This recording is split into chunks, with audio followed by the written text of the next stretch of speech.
Purihin siya'y awitan at papurihan magpakailanman. Sa ngalan ng Ama at ng Anak at ng Espiritu Santo. Amen.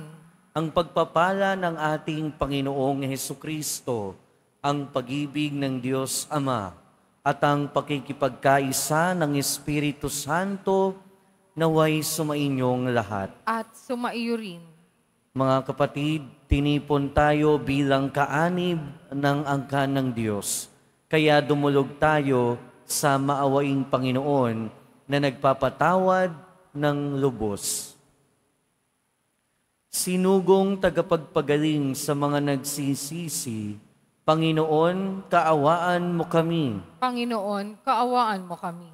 Dumating na tagapag-aniyayang mga makasalanan ay magsisi, Kristo, kaawaan mo kami. Kristo, kaawaan mo kami.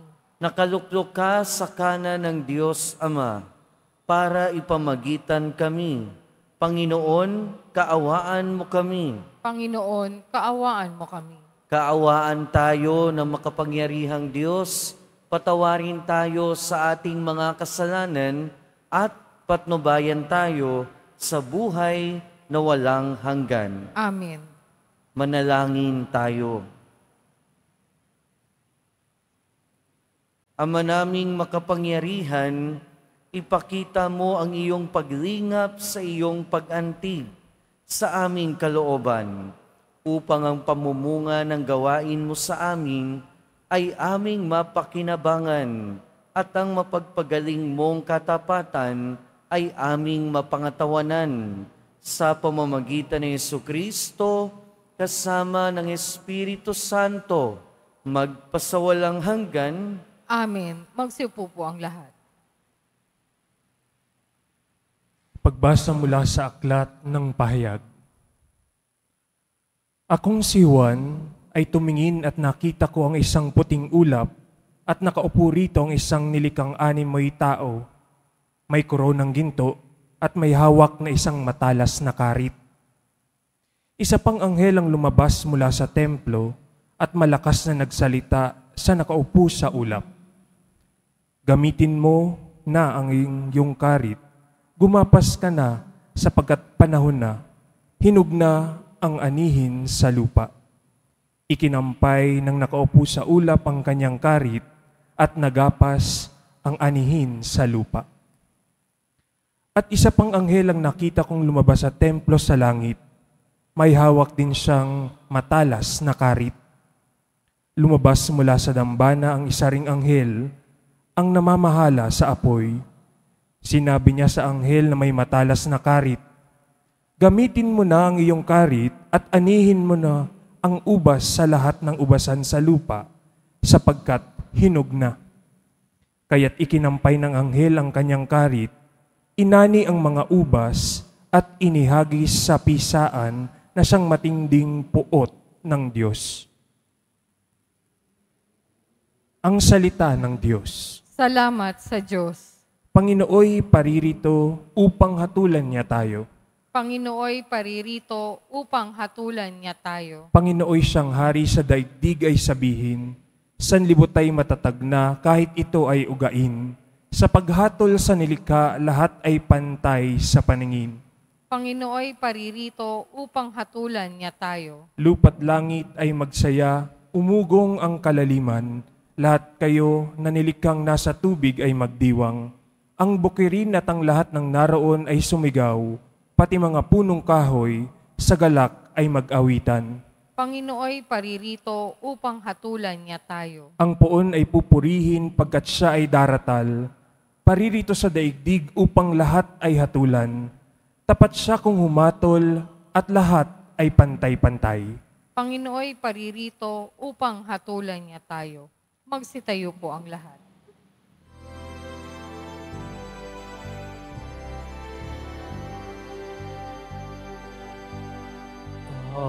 Alleluia, Alleluia, Alleluia. Hallelujah.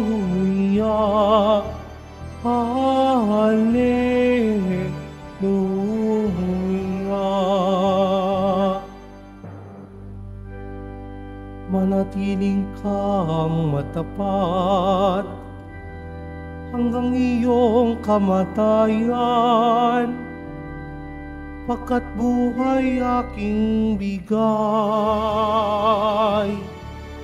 Hallelujah, Hallelujah,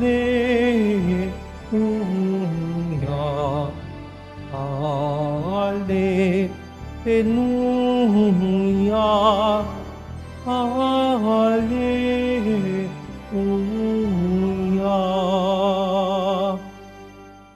Sumainyo ang Panginoon. At sumaiyo rin. Ang mabuting balita ng Panginoon ayon kay San Lucas. Papuri sa iyo, Panginoon.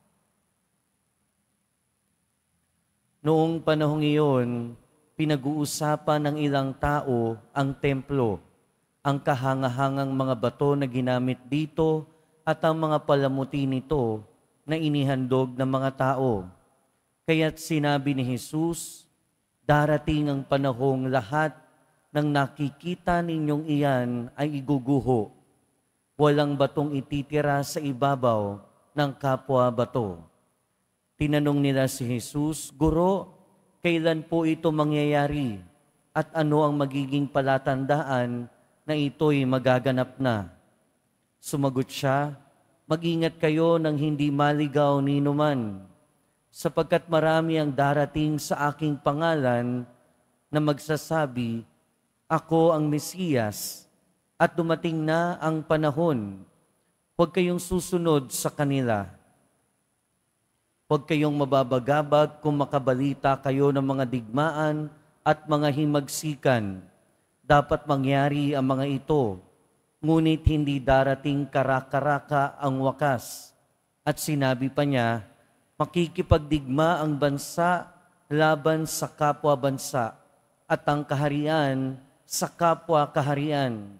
Magkakaroon ng malalakas na lindol, magkakagutom at magkakasalot sa iba't ibang dako. May lilitaw na mga kakilakilabot na bagay at mga kagilagilalas na tanda buhat sa langit. Mga kapatid, ang mabuting balita ng Panginoon. Pinupuri ka namin, Panginoong Hesukristo. Magsiupo po ang lahat. Magandang umaga po sa inyong lahat at welcome po sa Minor Basilica National Shrine of Jesus Nazareno. Narinig natin sa ating mga pagbasa yung paglalarawan pa rin ng katapusan ng panahon. Sa unang pagbasa, narinig natin kung papaanong sa katapusan ng panahon, paghihiwalayin pa rin yung masama at mabuti. At yung ubas na simbolo ng mga taong nagpakasama ay makakaranas ng poot ng Diyos. Sa ating ebanghelyo naman, narinig natin yung pagpapaliwanag ng ating Panginoon kung papaano darating yung katapusan.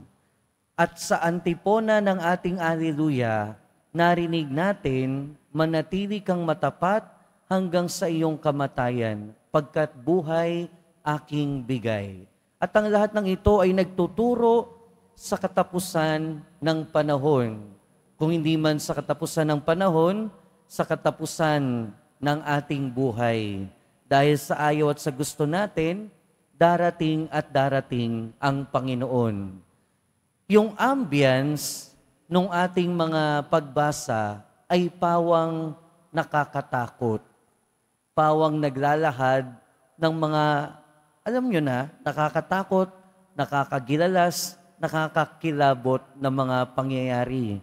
Pero magandang pagnilayan kung talaga bang dapat tayong matakot sa pagdating ng ating Panginoon. Yung narinig natin, may digmaan, merong pagkapot ng Diyos, merong kaguluhan. Kung isipin natin, nakakatakot naman talaga. Pero kung mas malalim nating pagninilayan, ang pagdating ng Panginoon sa ating buhay kung hindi man natin maabutan yung ikalawang pagdating ng ating Panginoong Jesucristo, malamang maabutan natin sa dulo ng ating buhay, nakakatakot nga ba talaga o dapat ba talaga tayong matakot? Siguro, mas magandang isipin na oo at hindi. Oo, dapat tayong matakot kung tayo ay hindi handa sa kanyang pagdating. Pero hindi tayo dapat matakot kung handa naman tayo sa kanyang pagdating. Kaya nga ang paalala din sa atin ng ating mga pagbasa ngayon, araw-araw na ginawa ng Diyos, araw-araw at bawat pagkakataon, bawat sandali ng ating buhay, ay pagkakataon na maging handa sa kanyang pagdating. Araw-araw na ginawa ng Diyos, binibigyan tayo ng pagkakataon na maging handa sa kanyang pagdating. Pero ang susunod na tanong doon at susunod na hamon ay paano tayo naghahanda sa kanyang pagdating. Kung biglang dumating ang Panginoon sa ating buhay, kung mamaya o di kaya bukas o di kaya sa makalawa, handa kaya tayo? Matatakot kaya tayo? O kung di naman tayo matatakot, mananabik ba tayo? Bilang Kristiyano, mga kapatid, ang panawagan sa atin ay huwag matakot sa pagdating ng Panginoon. Bagkus, manabik sa Kanya at magkaroon ng pag-asa sa Kanyang pagdating. Dahil bilang Kristiyano, tayo, nananabik tayo dapat sa Kanyang pagdating dahil finally, makakasama natin siya ng habang panahon. Pero matatakot tayo sa pagdating ng Panginoon kung alam natin sa sarili natin na baka hindi siya yung makapiling natin sa dulo ng ating buhay. Sa ating unang pagbasa, narinig na naman natin, dalawa lang naman yan sa dulo ng buhay natin. Either makapiling natin ang Diyos habang panahon or makapiling natin yung kalaban ng Diyos habang panahon.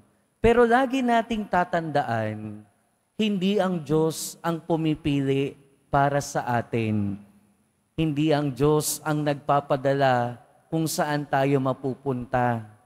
Tayo pa rin yung pumipili kung saan tayo pupunta.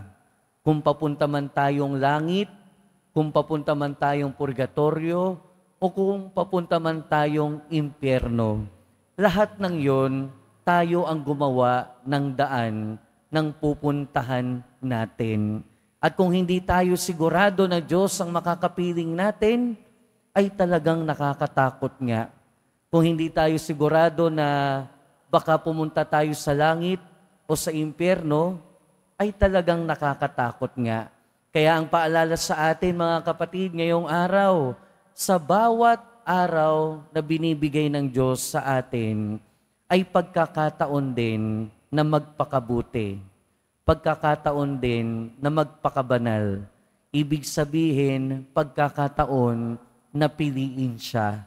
Pagkakataon na hindi matakot, bagkus magkaroon ng pananabik at pag-asa sa pagdating ng ating Panginoon. Amen.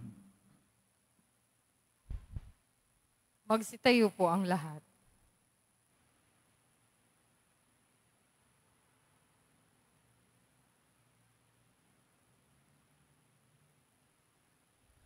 Minamahal kong mga kapatid, sama-samang natitipon bilang bayan ng Diyos, may pananalig nating dalhin ang ating mga pangangailangan sa Ama. Umaasang ipagkakaloob niya ang ating mga kahilingan. Sa bawat panalangin ng ating itutugon, Ama, umaasa kami sa iyo. Ama, umaasa kami sa iyo. Ang ating mga pastol, naway ganap na maiukol ang kanilang buhay sa pagpapahayag ng Ebanghelyo sa pamamagitan ng pagsaksi nila dito. Manalangin tayo. Ama, umaasa kami sa iyo. Ang mga magulang at mga guro naway maging mga buhay na halimbawa ng pananampalataya sa mga taong nasa ilalim ng kanilang pagkalinga. Manalangin tayo. Ama, Ama, umaasa kami sa iyo. Tayo naway magsumikap na gawin kung ano ang tama at ang salita ng Diyos ang maging buhay na puwersa na gumagabay sa ating pagkilos. Manalangin tayo. Ama, umaasa kami sa iyo. Tayo naway magmalasakit sa mga matatanda, mga nalulumbay, at mga may sakit. Manalangin tayo. Ama, umaasa kami sa iyo. Ang mga yumao, naway makatagpo ng kapahingahan at bagong buhay sa kaharian ng Diyos. Manalangin tayo. Ama, umaasa kami sa iyo. Makalangit na Ama, palalimin mo ang aming mga pananampalataya upang umunlad kami sa iyong pag-ibig at tuwinang maglingkod sa iyo ng may bukas palad at tapat na puso. Hinihiling namin ito sa pamamagitan ni Kristo na aming Panginoon. Amen. Magsiupo po ang lahat.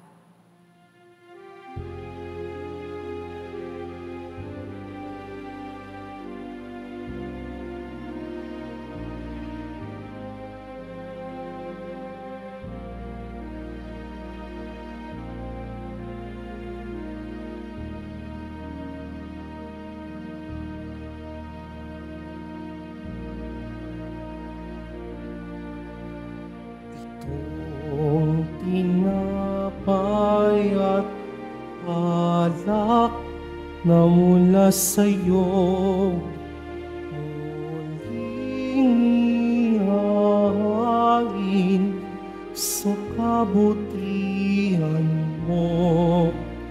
Kunin at tanggapin alay sa'yo.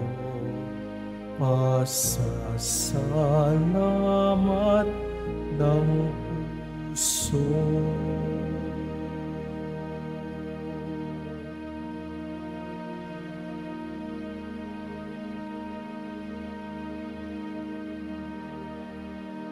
Pagsitayo po ang lahat.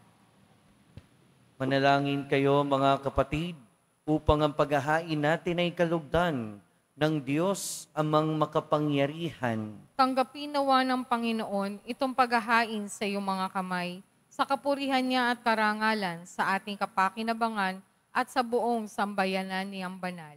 Ama naming lumikha, tanggapin mo ang mga banal na alay na iyong ipinagutos na aming italaga sa pagsamba sa iyong ngalan at upang kami pagindapating paunlakan ng iyong tapat na pagmamahal.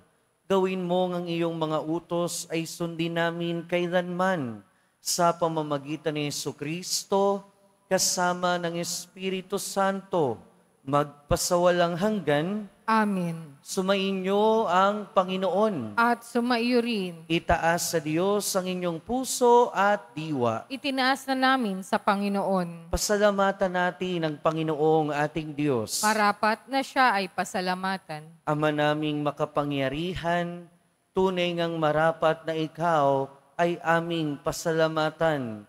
Sa iyong paglingap at kagandahang loob, ang tao'y nilikha mo't pinangasiwa sa sansinukob. Sa hangad mong siya'y iwastong lubos, siya'y pinagdusa mo sa kanyang pagtalikod. Sa iyong pagiliw, iyong ipinahintulot na makabalik siya sa pamamagitan ni Kristo Jesus. Kaya kaysa ng mga anghel na nagsisiawit ng papuri sa iyo, nang walang humpay sa kalangitan, kami nagbubunyi sa iyong kadakilaan. Santo, Santo, Santo, Panginoong Diyos na mga hukbo, napupuno ang langit at lupa ng kadakilaan mo, o sana sa kaitaasan. Pinagpala ang naparirito sa ngalan ng Panginoon, o sana sa kaitaasan. Magsilod po ang lahat. Ama naming banal, ikaw ang bukal ng tanang kabanalan. Kaya't sa pamamagitan ng iyong Espiritu, gawin mong banal ang kaloob nito upang para sa aming maging katawan at dugo ng aming Panginoong Hesukristo. Bago niya pinagtiis ang kusang loob na maging handog, hinawakan niya ang tinapay, pinasalamatan kanya, pinaghati-hati niya iyon, iniabot sa kanyang mga alagad at sinabi, "Tanggapin ninyong lahat ito at kanin. Ito ang aking katawan na ihahandog para sa inyo."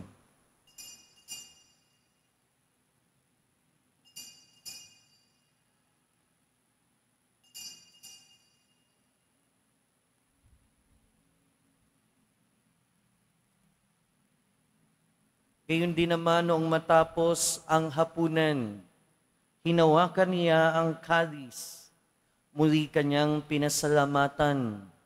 Iniabot niya ang kalis sa kanyang mga alagad at sinabi, "Tanggapin ninyong lahat ito at inumin. Ito ang kalis ng aking dugo, ng bago at walang hanggang tipan. Ang aking dugo na ibubuhos para sa inyo at para sa lahat. Sa kapagpapatawad ng mga kasalanan, gawin ninyo ito sa pag-alala sa akin."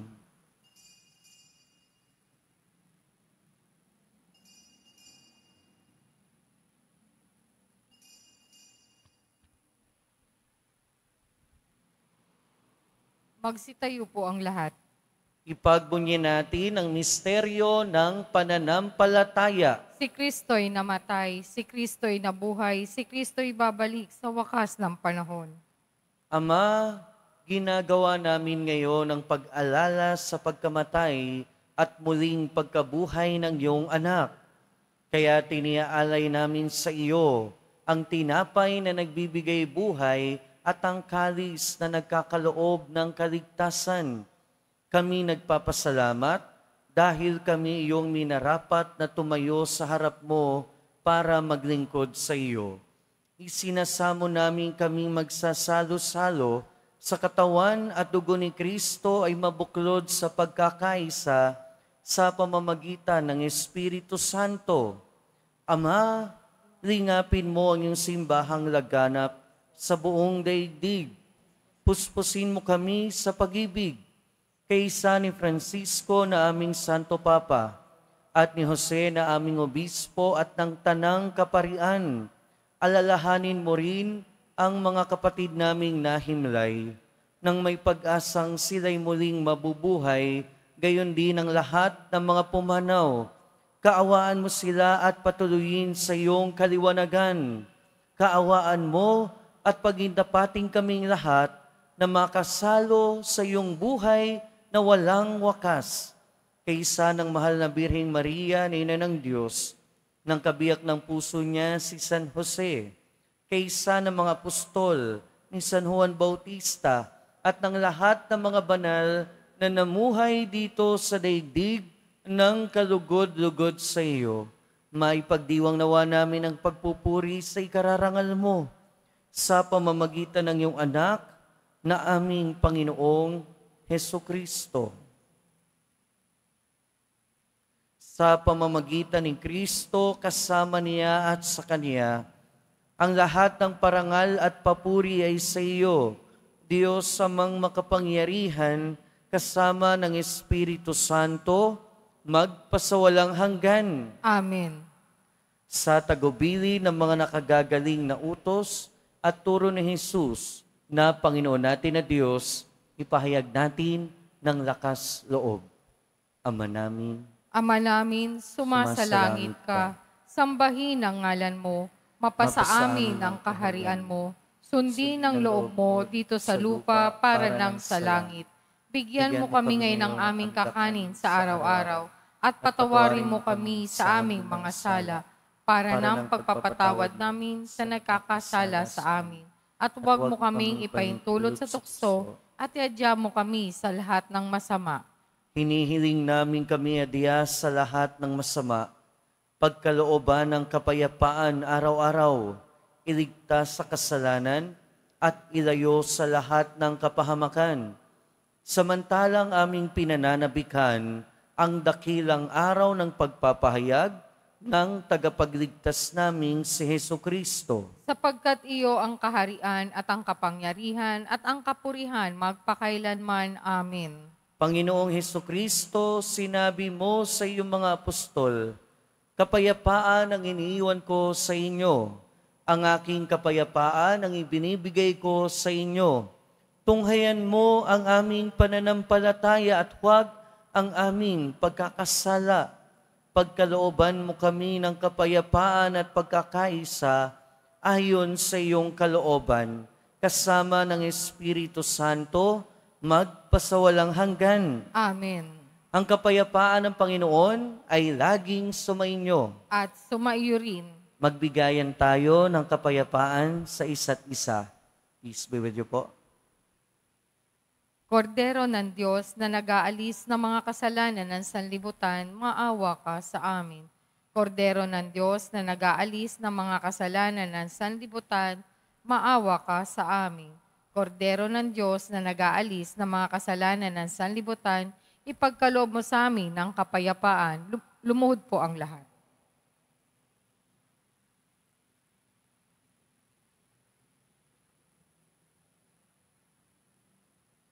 Ito ang kordero ng Diyos.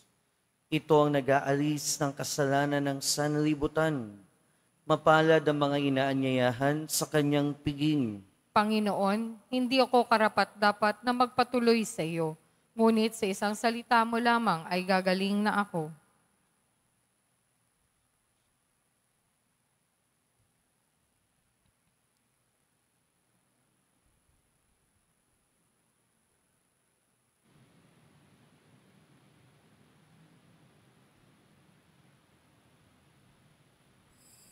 Para sa lahat ng tatanggap ng banal na komunyon, sasagot po tayo ng amen pagkasabi ng pari o ng lay minister ng katawan ni Kristo at isubo agad sa bibig bago umalis sa harapan ng pari o lay minister. Sumunod po tayo.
Tayo po ang lahat. Manalangin tayo. Ama naming mapagmahal, kaming pinagkalooban mo ng pagsasalo sa iyong kagalakan ay lagi nawang lumingon sa pinanggalingan nitong banal na pakikinabang upang kami huwag mawalay sa iyo na aming hantungan sa pamamagitan ni Jesucristo kasama ng Espiritu Santo, magpasawalang hanggan. Amen. Mga kapatid, ating ipagdasal ang ating mga minamahal na yumao at ang lahat ng mga kaluluwa sa purgatorio.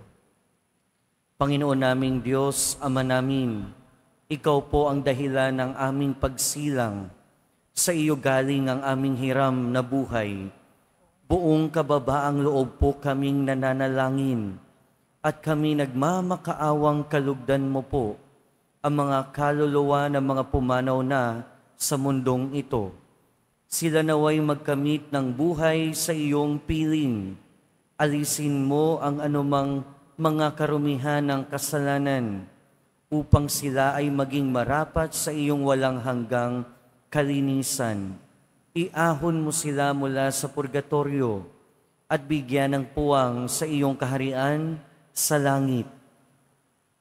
Kapayapaan kailanman ang igawad ng may kapal sa mga yumaong nagsipanaw. Sila naway silayan ng iyong ilaw na walang hanggan. Amen.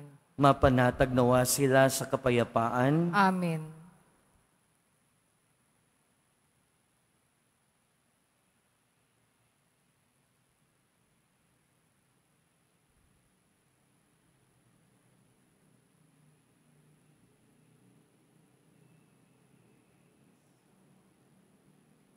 Sumainyo ang Panginoon. At sumaiyo rin. Mahal na Poong Jesus Nazareno, inihayag mo sa pamamagitan ng krus ang walang maliw na pag-ibig ng Diyos sa sangkatauhan. Pakinggan mo ang kahilingan ng iyong angkan na nagsusumamo sa iyo. Makamtanawa nila ang iyong katugunan at tanggapin ang kasagutan na may utang na loob na tinatanaw. Basbasan din po ninyo ang mga daladala nilang imahen at dasalan. Sa pamamagitan ng bendisyon na ito, naway maalaala nila ang mga pangako nila noon sa binyag, na ikaw ang kanilang iibigin at paglilingkuran bilang Panginoon, magpasawalang hanggan. Amen. At pagpalain kayo ng makapangyarihan at mapagmahal na Diyos, Ama, Anak, at Espiritu Santo. Amen. Humayo kayong taglayang kapayapaan ng Poong Jesus Nazareno. Salamat sa Diyos.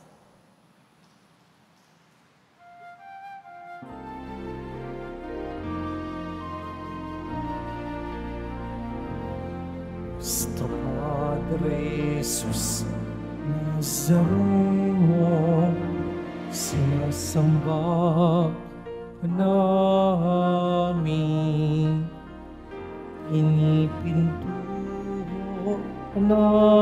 namin, aral mo ang aming buhay at kaligtasan.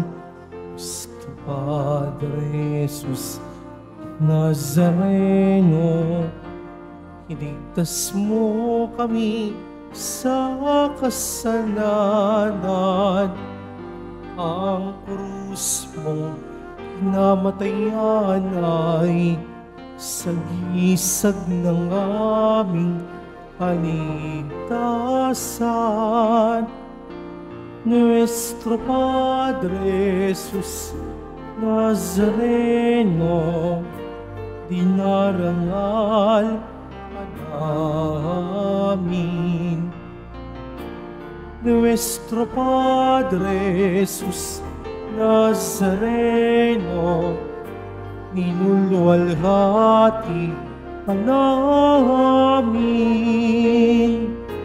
Nuestro Padre Jesus Nazareno, dinarangal ka namin. Nuestro Padre Jesus Nazareno, inulwalhati ka namin.